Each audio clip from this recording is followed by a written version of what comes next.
I heard on the radio earlier a conversation about the movement from the crowd because so many people are fanning themselves, right? When you throw the ball in there and you catch that, does that put you off?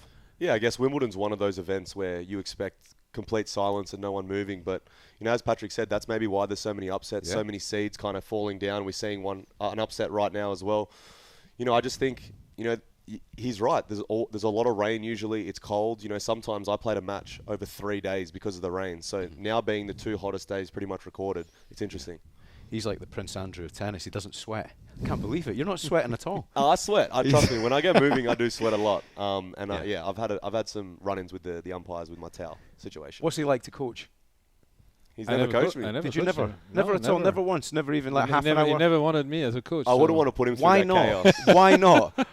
No, I don't want to put anyone through that chaos.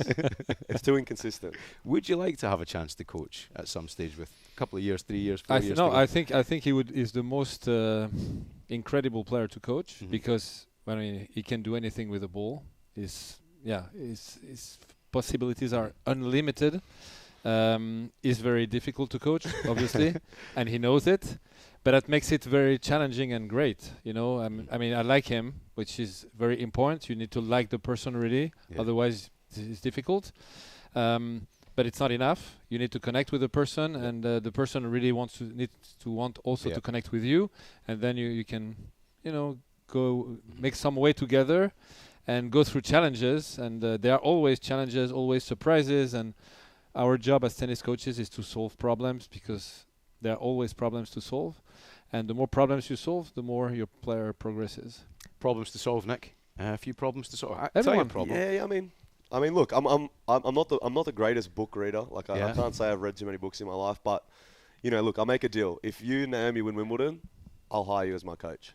Deal? Oh, really? That's a deal. Shake on it, boys. You're shaking that. Right there. Deal. There's no hands, no fingers crossed behind his back or anything like that. I took both hands to make sure. Nick, tell us what's happening in the tennis now. There's a bit of a shock happening. Yeah, that's a big upset. Obviously, Zheng has, she's one of those players that has a lot of expectation on her. She goes deep at Grand Slams, and this is what happens. Another upset. These earlier rounds are so dangerous, especially on grass. There's not so many grass tournaments during the year, so it's very hard if you haven't won a lot of matches on grass to find your feet. And look, to be honest, I played juniors with Siniakova. She's a good doubles player. She's had a lot of success on the doubles court. So I'm not surprised every time I see her do relatively well on the grass. She's got decent hands. Another upset. And she plays Naomi next round. So a little bit of scouting for you to do here, Patrick, for the next round. Yeah, right? but I spent my whole day scouting Zheng, and now I have to scout Krejcikova. So not Krejcikova, Siniakova, sorry. How do you do that, as a coach at a big tournament like this? How difficult is it to keep across everything? I mean, you need to be focused. Yeah. You focus on what you do with your player to, keep going and keep improving throughout the tournament because, at every tournament there are things that are working well, things that some others are not working as great. So you need to keep improving throughout the tournament, and you have to get your player ready for each opponent. So you do a lot of scouting. You spend hours watching the opponents, watching them when they played each other, watching the matches they played against each other. We're on grass. As Nick said, it's a very special surface, so you want to see the matches of this player on grass to see what are the differences. So it's a lot of time spent, trying to imagine what the opponent is going to do against your player and getting your player ready for the challenge. So you need. That's why it's difficult to coach several players. You need to be fully focused on one. Patrick, I noticed on your social media you had a big birthday party the other day. Have you recovered in time for Wimbledon? Yes, I did. But trust me, it was not easy. One thing I know about Patrick, he can run on very few hours sleep. Is that right? I can. Who enjoyed your party the most? No, it was a gala. It was my annual gala. We're raising funds for my foundation, and we do a really big gala with a lot of friends coming from all over the world. And it ends up with a big party, so we ended up late. And I tell you something, we had Olympic champions there, friends, and one was a swimmer, gold medalist, and he said it was 4 a.m. and everything was around the pool. He said, let's do a race. And at 4 a.m. with Richard Gasquet, him, me, and another guy who was a world champion in decathlon, we did the race. Who won?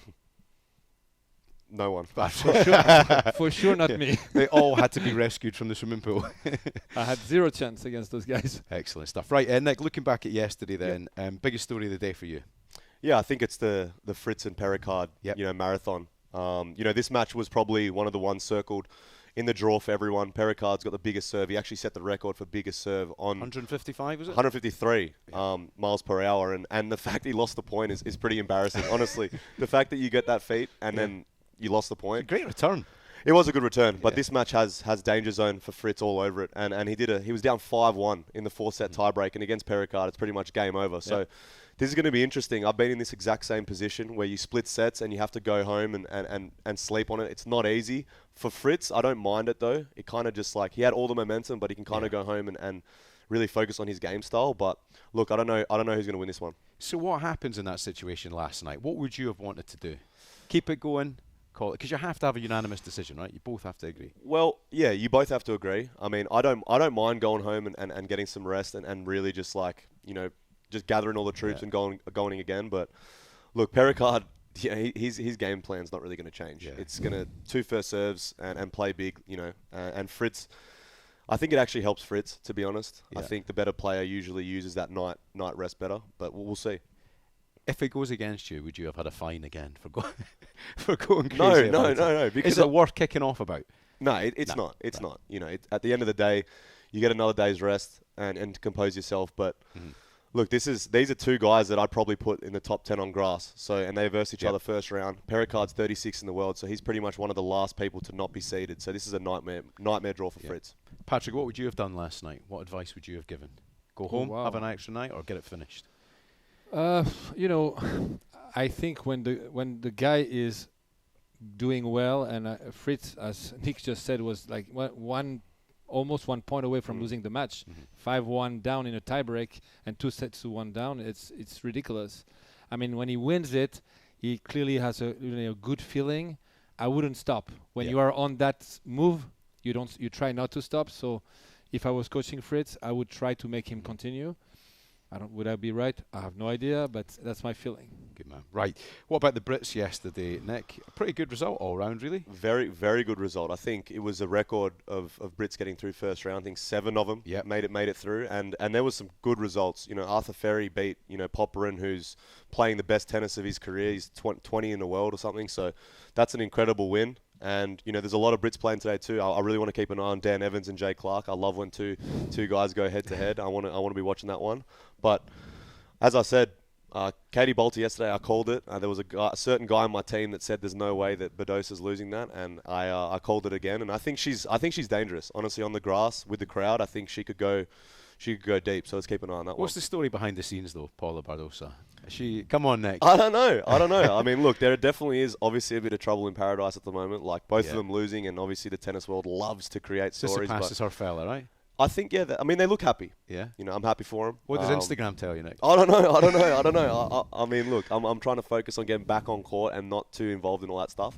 But hopefully they can get their tennis back on track, because when Steph's playing good tennis, he is fun to watch, and I wouldn't mind getting back to a Grand Slam and versing him, so we can have a bit more fun together. On AM, on DAB, via the talkSPORT app, and on your smart speaker.